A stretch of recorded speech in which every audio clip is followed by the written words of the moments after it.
Hello, my friends. Welcome to my sniper trading channel. Forex market analysis मध्ये सगळ्यांचं हार्दिक हार्दिक स्वागत. So basically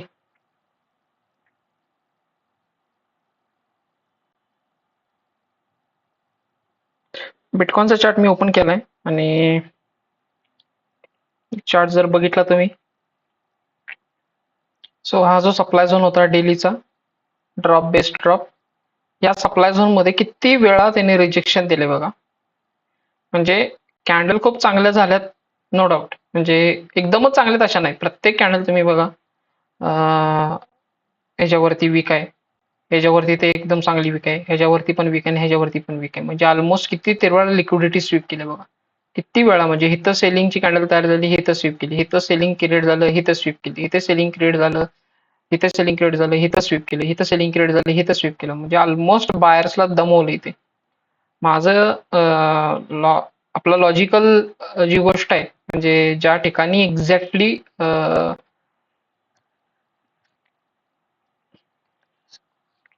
bitcoin अपमूव्ह देऊ शकतो, त्या पॉइंट पर्यंत तरी बिटकॉइन आता जाताना दिसतोय. ठीक आहे. सो बिटकॉइन साठी माझ्या लेवल्स कालच्या एवढ्याच आहेत, सेम आहेत. काही त्याच्यामध्ये मला म्हणजे असं काही मला डाऊट दिसत नाहीये. ठीक आहे. आणि बेसिकली काल मी बिटकॉइन मध्ये बघा, माझा परत काल एक एस एल लागला. एस एल म्हणजे कसा होता, एक्झॅक्टली काय प्लॅन केलं होतं मी, तिथे एक सेलिंग आलं. ठीक आहे. प्रत्येक वेळी म्हणजे इथे बायर दिसत, इथे स्ट्रॉंग सेलर दिसत. ह्या ज्या दोन कॅन्डल झाल्या त्याच्यामध्ये ही जी रेड कॅन्डल झाली ती ऑलमोस्ट 50% याला संपवली. तर ह्याच्यामध्ये मी एक कन्फर्म होते की सेलिंग तर आहे. आणि ह्या ग्रीन कॅन्डल नंतर एकदम म्हणजे सेलिंग स्टॉप झालं आणि त्यानंतर डायरेक्ट ह्या ग्रीन कॅन्डलच्या ह्या कॅन्डलच्या खाली क्लोजिंग दिली. सो स्ट्रॅटेजी प्रमाणे माझ्यासाठी ह्या काय होतंय, हा एक कम्प्लीट बेस एरिया होतोय. ह्या बेस एरिया पासूनच म्हणजे आता जर समजा एवढी स्ट्रॉंग सेलिंग कॅन्डल होत असेल तर डेफिनेटली हा एकतरी ही पहिली लेवल पोहोचेल. दुसरी लेवल जी असेल ती डायरेक्ट ह्या फेअर व्हॅल्यू गॅप पर्यंत जर समजा हा झोन जर तुटला तर डेफिनेटली ही लेवल आपल्याला बघायला मिळणार होती. सो मी काय केलं, ह्याच्या रिटेस्टला इथं एंटर झालो.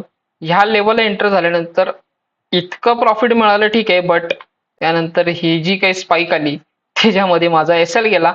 आणि इवन जर समजा तुम्ही बघितलं की ही जी लेवल होती ह्या लेवलची लिक्विडिटी घेण्यात आली. म्हणजे हिते हिते या लेवलला जे जे उतरले, म्हणजे ही रेड कॅन्डल बघून सुद्धा जी उतरली ना ती ऑलमोस्ट ह्या कॅन्डलने त्यांची लिक्विडिटी घेतली. आणि खरं जे सेलिंग आले ते ह्या सेलिंग नंतर, म्हणजे ह्या शॉर्ट हा जो पॉइंट तयार झाला ना इव्हिनिंग मध्ये, सॉरी काय म्हणतो आपण, उलटी हॅमर. ओके. इथे जिथं काय तयार झालेलं आहे त्याच्यामध्ये ऍक्च्युअल रिअल सेलिंग आलेलं आहे. देन त्यानंतर परत ह्याच्या रिटेस्टला म्हणजे एंटर झालो असतो पण मी ऑलमोस्ट खूप लेट झाला होता मी.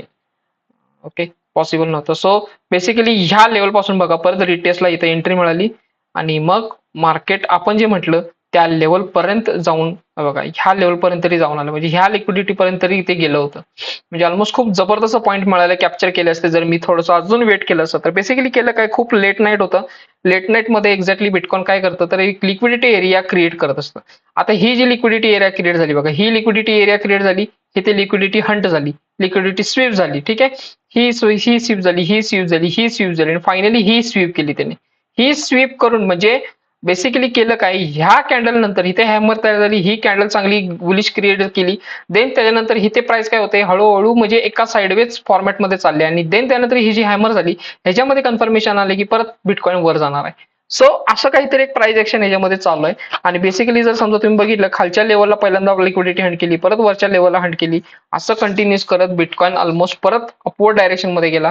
आणि नाव बिटकॉइन इज लाईक, म्हणजे आता बघा इथे बघा इमिजिएट तिचं सेलिंग आलं, ह्या लेवल पासून डायरेक्ट सेलिंग आलं.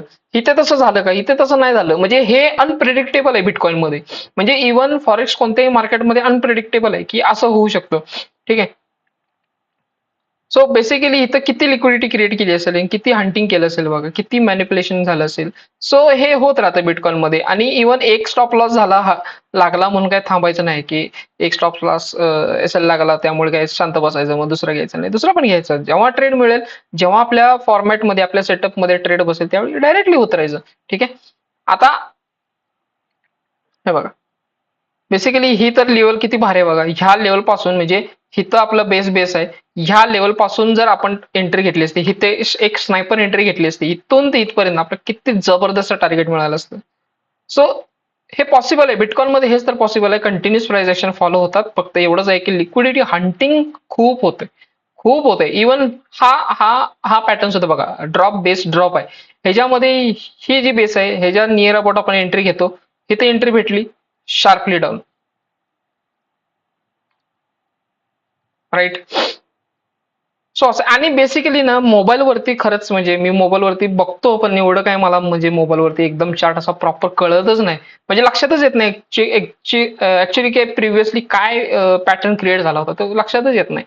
त्यामुळे खरंच म्हणजे ट्रेडिंग करायचं असेल तर बेसिकली मला तर असं वाटतंय की यार तुम्ही व्यवस्थित त्या पॉइंटला बसा, प्रॉपर स्क्रीन वगैरे घेऊन, म्हणजे एक एक जरी स्क्रीन असली काय किंवा लॅपटॉप जरी असला तरी तुमच्या समोर एक थोडंसं का असं ना मोठं पिक्चर पाहिजे त्या म्हणजे तुमची ट्रेड सेटअप तुम्हाला दिसण्यासाठी किंवा ते म्हणजे तुम्हाला समजण्यासाठी सुद्धा.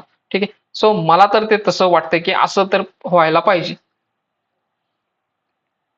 ओके, म्हणजे किती जबरदस्त मोमेंटम आली ह्या लेवल पासून ते इथपर्यंत, म्हणजे 81-82,700 ते 81,100.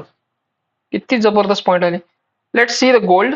आपण बिटकॉइन साठी सध्या परत सेम, बिटकॉइन कदाचित ह्या लेवल पर्यंत जाऊ शकतो. ओके, ह्या म्हणजे ह्या लेवल पर्यंत जाईल असं तर मला स्ट्रॉंगली बिलीव्ह दिसते. मग हे तर डायरेक्ट शॉर्ट करायला पाहिजे असं मला तर वाटते. इथे डायरेक्ट शॉर्ट करायचं, maximum amount of profit book करायचं. लेट सी, पण शॉर्ट तर करणार मी या पॉइंटला. गोल्ड बघूया. गोल्ड काय म्हणतोय. ओ हो. Look at this structure, look at this structure. I hope सगळ्यांना आजचं इंडियन मार्केट पण समजलं असेल की इंडियन मार्केटमध्ये एकदम शेवटी शेवटी स्पाइक का आली आणि गोल्डमध्ये स्पाइक अचानक कशी आली. एकदम म्हणजे काय बोलायचं आता, कशी स्पाइक आल्या बघा ना. हे आय नो की डेलीचा डिमांड झोन आहे, स्ट्रॉंग डिमांड झोन आहे त्याच्यामध्ये. ओके, आणि बाईंग पण खरंच खूप स्ट्रॉंग आले. म्हणजे जर समजा आज गोल्ड म्हणजे ज्यावेळी 2 वाजता किती वाजता तरी थांबतो माझ्या मते. जर समजा ह्याच्यावरती जर गोल्डने क्लोजिंग कंटिन्यू ठेवली तर यार परत असं दिसतंय की गोल्डमध्ये परत बाईंग येऊ शकतं. काय जबरदस्त बाईंग आली, दॅट्स जबरदस्त बाईंग आली. ऑलमोस्ट ह्या लेवल पर्यंत, ह्या लिक्विडिटी पर्यंत आली आहे बाईंग. सॉरी, ओके, इथपर्यंत म्हणजे या ऑलमोस्ट इथपर्यंत आलेले. सो माझ्यासाठी तर लेवल्स जे आहेत ते म्हणजे आत्ता ह्या पॉईंटसाठी म्हणजे लिक्विडिटी, यस, इथे लिक्विडिटी तर आहे, ही लिक्विडिटी आहे. Okay, so let see. पण गोल्डमध्ये बाईंग खरंच म्हणजे अनप्रेडिक्टेबल बाईंग आहे माझ्यासाठी तरी.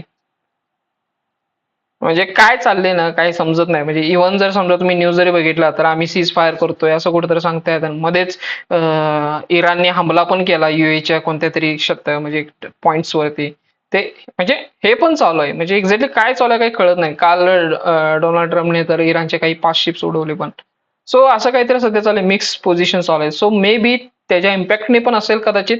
I don't know exact reason, but गोल्डमध्ये तर खूप चांगली बाईंग आली. इव्हन की हा डेलीचा डिमांड झोन होता, हे ते नंबर ऑफ बायर्स ऍड झाले असतील, या लेवलच्या सगळ्यांचे स्टॉप लॉस असतील, इथे सगळ्यांचा स्टॉप लॉस हंट केला, now it's moved upward.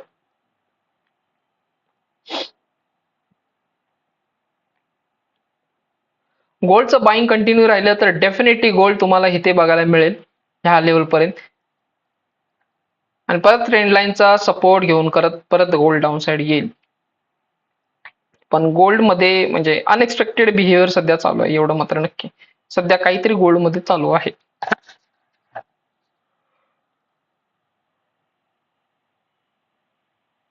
Okay, so be safely trade करा मित्रांनो, with strictly stop loss, very calculated risk. Lot size वाढवू नका. मी सध्या स्वतः 0.01नेच ट्रेड करतोय.